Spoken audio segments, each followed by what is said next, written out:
போன வாரம் நடந்த முக்கியமான சம்பவங்கள் என்னென்ன நடந்தது வாங்க பார்க்கலாம்.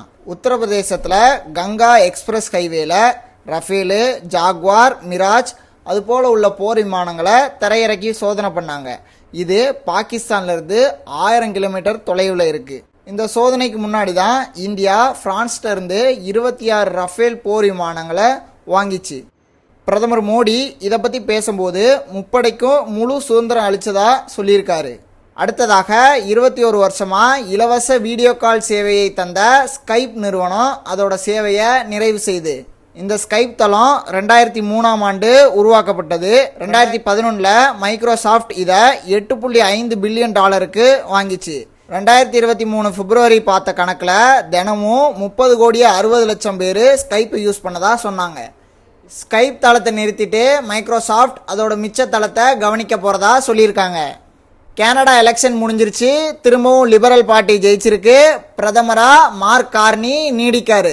சாதிவாரி கணக்கெடுப்பு எடுக்கிறதுக்கு மத்திய மந்திரி சபை ஒப்புதல் அளிச்சிருக்கு.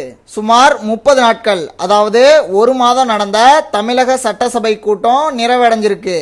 இதில் மொத்தமாக 18 சட்ட மசோதாக்கள் நிறைவேற்றிருக்காங்க. நம்ம தமிழ்நாட்டில் உயர்ம வேளாண்மையில் சிறந்து விளங்கும் விவசாயிகளுக்கு நம்மாழ்வாள் விருது கொடுத்தாங்க.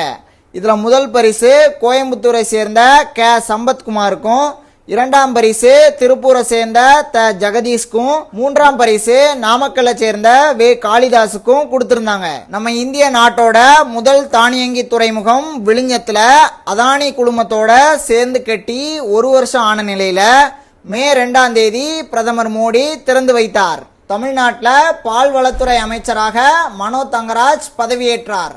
நம்ம சென்னையில் பெண்களின் பாதுகாப்புக்காக ரெட் பட்டன் ரோபோட்டிக் காப் சென்னை ரயில் மற்றும் பஸ் நிலையங்களில் வணிக வளாகங்கள் உட்பட பல பொது இடங்களில் ஜூன் முதல் நிறுவப்படும்னு சொல்லியிருக்காங்க.